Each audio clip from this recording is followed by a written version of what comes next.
大家好，这里是加拿大101。近日啊，在加拿大多地都发生了支持哈马斯行动的游行。在多伦多市政厅前的内森菲利普广场啊，示威者们聚集在一起啊，许多人挥舞着巴勒斯坦国旗，高呼着从河流到大海，巴勒斯坦将自由的口号。这个示威活动啊，遭到了多伦多市长的谴责。大家知道啊，哈马斯恐袭以色列，向以色列发射了数千枚火箭，并派遣恐怖分子呢，通过空中、陆地和海洋渗透进入了重兵把守的边境。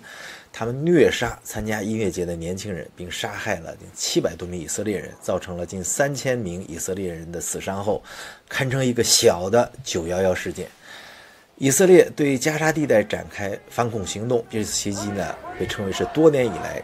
对以色列最致命的袭击，双方啊都有数百人丧生，数千人死伤。在战争的第3天啊，以色列还在寻找尸体，成千上万的人逃离加沙地带，无情的空袭呢夷平了建筑物。现在在加拿大的中东和巴勒斯坦移民的集会啊，引起了很多加拿大人的疑惑和不安。加拿大的全球事务部表示啊，已经了解到有1名加拿大人在这场冲突中丧生，还有2人失踪。那特鲁多总理在渥太华的索洛维犹太社区的悼念会上谴责了这次袭击。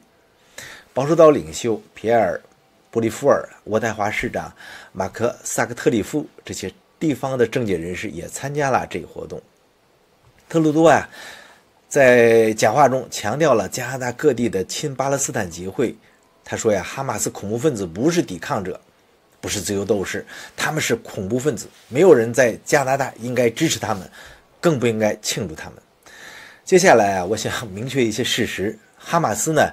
被国际社会普遍视为恐怖组织。他们最近对以色列实施了一次类似于2001年9月11日的恐怖袭击。这次袭击啊，造成数百人丧生，成千上万人受伤。支持哈马斯是违反加拿大法律的，无论是在网络上还是在集会中。加拿大法律啊，禁止宣传明确的恐怖主义行为或呼吁暴力，这是确保国家安全的重要手段。很多新移民啊，包括特别是中东的移民，他们并不了解加拿大的反恐法律。我在这里给大家做个简单的介绍。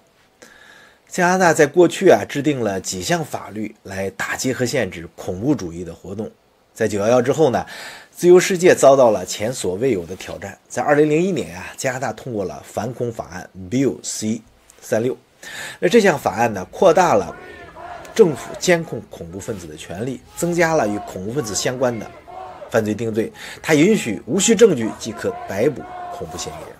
随着反恐时代的逐渐变化呀，在2015年呢，又通过了 C-51法案。这项法案呢，进一步扩大了政府机构收集情报的权利，允许啊加拿大的安全机构直接干预恐怖行动。虽然有的公民自由团体啊强烈反对这个。接着呢，在2007年的 C-59法案修正了 C-51法案，它建立了国家安全和情报委员会来监督安全机构的活动啊，它增加了情报机构的问责制和透明制。但是啊，加拿大依然不断发生本土的恐怖袭击啊，于是2019年呢又颁布了 C-83法案。这项法案呢修改了 C-59，进一步加强了监督情报机构的独立委员会的权利。那我想说的是啊，和平表达观点并不违法，这是民主社会的一个基本原则之一。加拿大是一个多元文化国家，尊重每一个人的背景和信仰。但是呢，来到加拿大的每个人都有责任融入社会，共享普世价值观。特别是啊，对于一些来自战乱地区的难民，他们来到加拿大是为了追求更好的生活，同时也是为了融入社会，要尊重当地的法律和价值观。比如啊，在加拿大的盟国发生了类似911的恐怖袭击，像这次以色列受到的哈马斯的攻击，在加拿大有团体支持和声援这次袭击，这当然不是一个简单的和平表达观点的问题，而是某种程度的支持恐怖主义。根据我们上面提到的那些反恐法案啊，直接或间接的支持恐怖主义活动都是犯罪。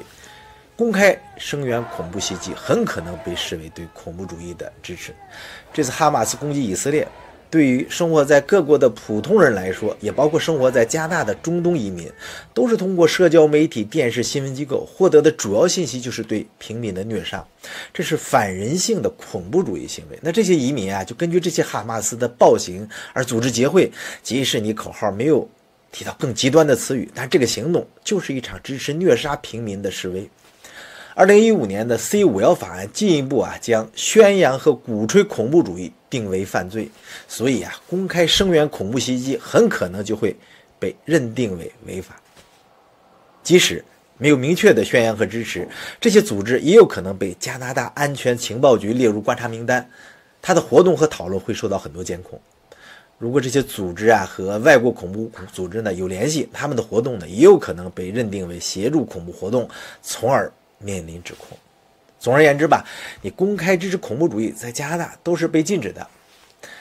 加拿大呢是一个多元文化国家，需要不同族裔的相互尊重。而一些中东难民呢逃离祖国之后来到加拿大追求自由，那你就不要带着仇恨，而是积极的融入到加拿大的包容文化，拥抱普世价值，而不是挥霍这种包容。只有这样呢，才能获得真正的自由，享受加拿大提供的橄榄枝，共建一个更加融洽的社会。好的，这里是加拿大101，一个宋说新语的新频道，欢迎大家的关注，再会。